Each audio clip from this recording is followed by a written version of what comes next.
আজ আমরা চলে এসেছি চুয়াডাঙ্গা জেলার আলমডাঙ্গা উপজেলার অন্তর্গত এক অনন্য স্থান হাটবলিয়া গ্রামের সে বহুল আলোচিত ও ভাইরাল ব্রিজে। এই ব্রিজটির উপর দাঁড়িয়ে কিংবা ড্রোন ক্যামেরায় আকাশ থেকে তাকালে চারপাশে প্রকৃতির যেন এক অন্যরকম রূপে ধরা দেয়। সবুজ শস্যক্ষেত, চারদিকে বিস্তৃত নদী আর গ্রামীণ সৌন্দর্যের সমন্বয়ে জায়গাটি আজ স্থানীয়দের পাশাপাশি বাইরের মানুষদেরও কেন্দ্রবিন্দু হয়ে উঠেছে। এই ব্রিজটি মেহেরপুর থানার গাংনী থেকে মাত্র 12 কিলোমিটার দূরে অবস্থিত। ব্রিজ পার হয়ে সহজে যাওয়া যায় বড়বোয়ালিয়া হয়ে আলমডাঙ্গা, আবার গাংনী থেকে হাটবলিয়ার ডান পাশে চলে গেলে পাবেন আসমানখালী বাজার। এরপরে বড় গাংনী হয়ে পৌঁছে যেতে পারবেন চুয়াডাঙ্গা শহরে। অন্যদিকে হাটবলিয়া থেকে বাম দিকে গেলে চোখে পড়বে সুন্দর আমবাগান ও মানিকদিয়া গ্রাম। ড্রোনের উপরের দিক থেকে তাকালে দেখা যায় গ্রামের প্রবেশপথে দাঁড়িয়ে থাকা একাধিক মোবাইল টাওয়ার, যা সত্যিই আলাদা সৌন্দর্য যোগ করে এই অঞ্চলের আকাশ চিত্রে। হাটবলিয়া ব্রিজের মূল আকর্ষণ হলো এটি পদ্মার শাখা নদী মাথাভাঙ্গার উপর নির্মিত। এই নদী দুই গ্রামকে আলাদা করেছে, তবে একই সঙ্গে দুই গ্রামকে একই করেছে জীবিকা, সংস্কৃতি আর সম্পর্কের বন্ধনে। মাথাভাঙ্গা নদীকে স্থানীয়রা আশীর্বাদ হিসেবে দেখে, কারণ এখান থেকে তারা পায় সুস্বাদু ও মজাদার মাছ।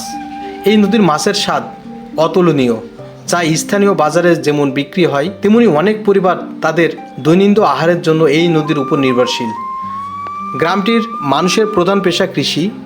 ধান, গম, পাটসহ বিভিন্ন শস্য উৎপাদনের জন্য এখানে উর্বর জমি রয়েছে।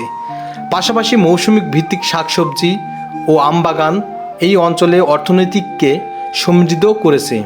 অনেকে নদী ও জলাশয় থেকে মাছ ধরে জীবিকা নির্বাহ করেন, ফলে কৃষি ও মৎস্য দুটি পেশায় সমানভাবে জনপ্রিয়। শিক্ষার দিক থেকে গ্রামটি পিছিয়ে নেই। হাটবলিয়া ইউনিয়নের অধীনে কয়েকটি ওয়ার্ডে বিভক্ত এবং এখানে রয়েছে সরকারি প্রাথমিক বিদ্যালয় ও একটি মাধ্যমিক বিদ্যালয়। আশেপাশে কিছু শিক্ষা প্রতিষ্ঠান ও মাদ্রাসা রয়েছে, যেখানে ধর্মীয় ও প্রাথমিক শিক্ষা দেওয়া হয়। আলমডাঙ্গা উপজেলার গড় শিক্ষার হার প্রায় 50% কাছাকাছি। তবে হাটবলিয়ার নতুন প্রজন্ম ধীরে ধীরে শিক্ষায় এগিয়ে যাচ্ছে। বর্তমানে অনেক ছেলেমেয়ে আশেপাশের কলেজ ও মাদ্রাসায় পড়াশোনা করছে। গ্রামীণ সংস্কৃতি একেবারে গ্রামীণ বাংলার ঐতিহ্য বহন করে। বার্ষিক মেলা, ধর্মীয় অনুষ্ঠান, ঈদ বা পূজা পার্বণকে ঘিরে মানুষের মধ্যে মিলন মেলা ঘটে। গ্রামবাসী পরস্পরের সঙ্গে সৌন্দর্যপূর্ণ সম্পর্ক বজায় রাখে।